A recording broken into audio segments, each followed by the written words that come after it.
guys, welcome back to Sip and Dip with Chelsea. For today's video, I am trying out the viral nail trend where you use nail polish and a jelly stamper to create a marble nail design. Full disclaimer, I almost did not upload this video because it was just a hot mess. From beginning to end, I had to do like each nail 100 times, so be sure to stay till the end to watch the bloopers, the reality, the behind the scenes, okay?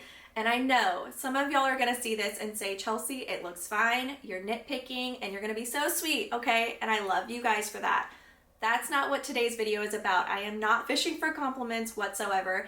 I just wanna show you guys that I am just like you guys. I am still learning how to play with nail polish, and practice makes progress. It does not make perfection. I wanna show y'all that it's not always gonna go great. You're not always gonna love your manicures, and that's okay, all right? So, be sure to stay till the end to see my bloopers. Without further ado, my dip powder besties, let's go watch the hot mess unfold. I'll be using Color My World Dips liquids for no particular reason, just feeling like it. And then this is the kit I featured last week. So I'm gonna grab this tan dip powder and then this chocolate brown nail polish. Here's the three together. It's kind of strawberry chocolate vibes. So I've got a milky white nail polish and then this baby pink nail polish. I'm going to start by doing a full layer of my base liquid across the nail and then pour the powder over. You can also dip into the powder. It's totally up to you. Really love the coverage of this shade, so I had to grab it again for this week's video. So another full layer of my base liquid and then pouring the powder over.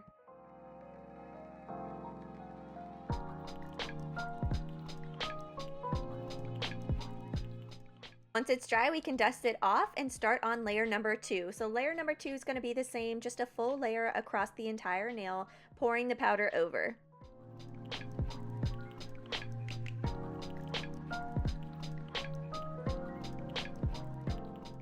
Once I'm done with each of the nails, we can dust it all off, and then if you would like, you can move on to do a third layer of clear or another layer of color. It's totally up to you, but I'm going to get started on the art. I'm going to apply a very generous layer of activator to each of the nails. We want to fully saturate it, make sure it goes through all of the dip powder layers, and wait 2 minutes for it to dry before we file and shape.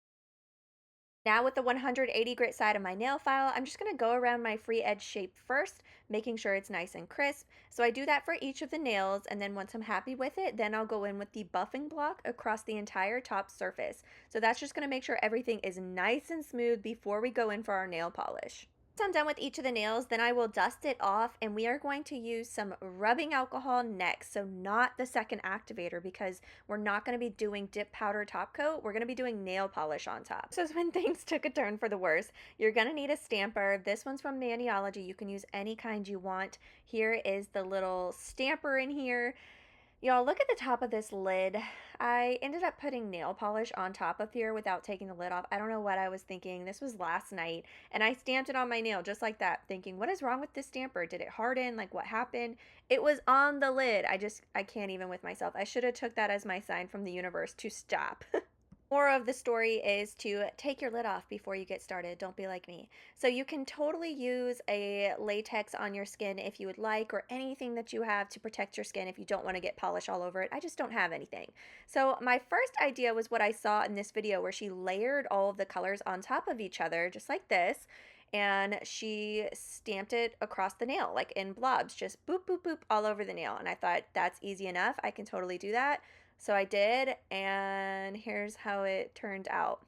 Total flop. So I grabbed some nail polish remover and a cotton ball and removed it immediately. Then I decided I'm going to try a different technique, which is to go ahead and swirl it with a brush on the stamper, like kind of already go ahead and do the work with the marble design. Just so y'all know, full transparency, there's like 3 other designs before this one that you're not seeing. I'm going to put it in the bloopers because it was a hot mess. So I gently push the polish on the nail. That's another tip that I learned, which is don't press really hard. Just gently press it on the nail. It's not like stamping where you have to really press it down. You're just gently booping it on the nail. At this point, I've redone this nail like 3 times. I'm looking at it. I don't hate it. I don't love it, but I'm too exhausted, so I'm just going to move on from this point. I've got some Scotch tape. I'm cleaning off my stamper, and we're going to start over for the next nail. Go figure. I feel like we all have that favorite nail, the one that just shines. And for me, that's my pointer finger. And It took one try. And at this point, I thought my luck has changed, like I get it. I know what I'm doing now. I started to feel confident, which I shouldn't have, and it went perfectly. That was my first try, and I loved it. So then I thought, hey, here's a good idea, which is not a good idea, you guys. I thought, I love the way this looks. Let me try a French with this same polish that I just used on my pointer finger. Don't do it. Don't let these thoughts win, okay? These intrusive thoughts, because I did it. And you're gonna see it's like a sticky mess. The polish was already tacky and sort of dried. It was a mess. Don't let those thoughts win, you guys. I used some nail polish remover, cleaned up my middle finger, used some tape, cleaned up my stamper. Now we're gonna get started on my pinky nail. So I'm doing what's working for me, which is to marble the polish on the stamper and then gently pressing it on the nail. I am not pressing very hard, literally just enough to get the polish on the nail. And I'm also paying attention to make sure I get all the way to those sidewalls. I don't have any bare spots. And with this nail, okay, I know I'm being picky. I'm a Virgo. I cannot help it, but it's such a darker brown than my pointer finger, and I love my pointer finger, and I'm too tired to change it at this point, so it stays. Now I'm going to start on that French, and I did learn from a professional nail artist to put the nail below the design, so in the blank space on the stamper, and then press it into the nail polish. So notice I'm rolling my finger side to side so that I can get that polish all the way over to those sidewall areas.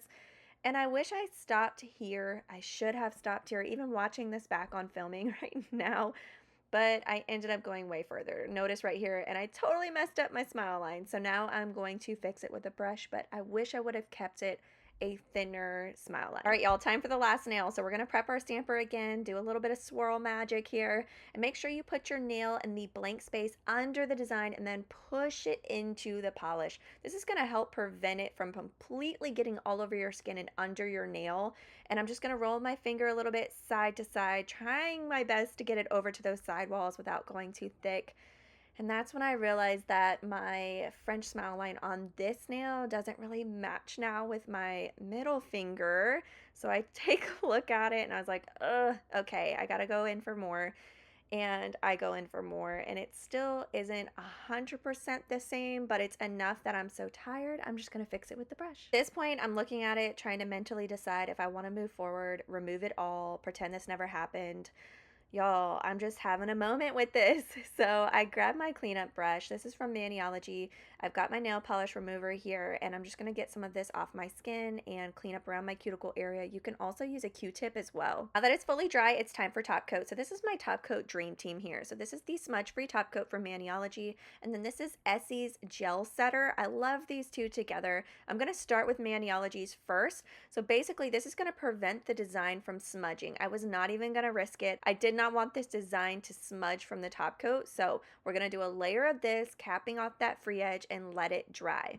Dries fairly quick in my opinion, so now it's time for the Gel Setter top coat. And the reason I love this one, y'all, is because it's just that thick and juicy top coat. It really does give that gel-like shine. I don't love that they call it a gel setter because I think that's a little bit confusing for others. This is just a nail polish top coat, by the way. You don't need a lamp. It's just a nail polish top coat, but it gives a gel-like feel and finish. And I do really appreciate, so right here on these French nails, there was a little bit of a ledge because of the design on the tip, and I feel like this balanced it out a lot more because it's a thicker top coat. Once it's fully dry, I added some cuticle oil, and I know what you're thinking. I can just hear it right now. I know y'all are like, girl, you're being dramatic. It's not that bad, but hear me out.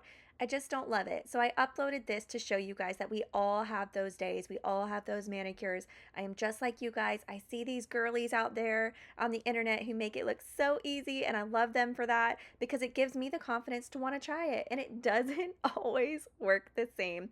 It's obviously user error on my part because I don't really play with nail polish, but I want to show y'all that you can keep trying, keep practicing. We all have our moments that we just don't love it. So without further ado, enjoy these moments, my bloopers of me failing miserably at trying this trend. Like, girl, why was I smashing the stamper so hard? And that's when I realized I really didn't need to apply that much pressure.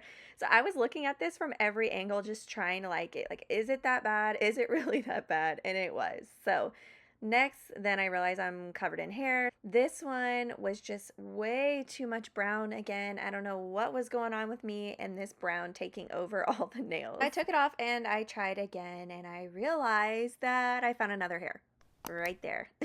Then I tried to fix the hole doing too much brown, and as you can see, I didn't have enough brown. So at this point, I'm like scraping it, trying to find some brown.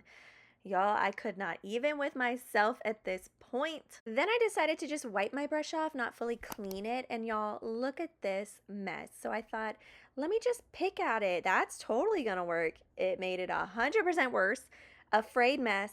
Don't be like me. Actually clean your brush each time. I sat pondering life, if I was gonna keep going, if I hated it, if I loved it, how I was feeling, and here is the moral of the story. This is the test run I did right before the one that you guys saw that I actually kept. This one I ended up taking off because I didn't like it, but watching this film back, I think it's such a learning lesson because I actually think this one looks better than the one I kept. It was a thicker smile line. If you remember in the video, I said I didn't like how they weren't even. This one matched a lot better in my opinion now, watching back, which only goes to show we are all our own worst critics, you guys. So strive for progress, not perfection, and I'm just like y'all, hoping you guys see this video and see it as encouraging. Thank you guys so much for watching, and I will see y'all next week.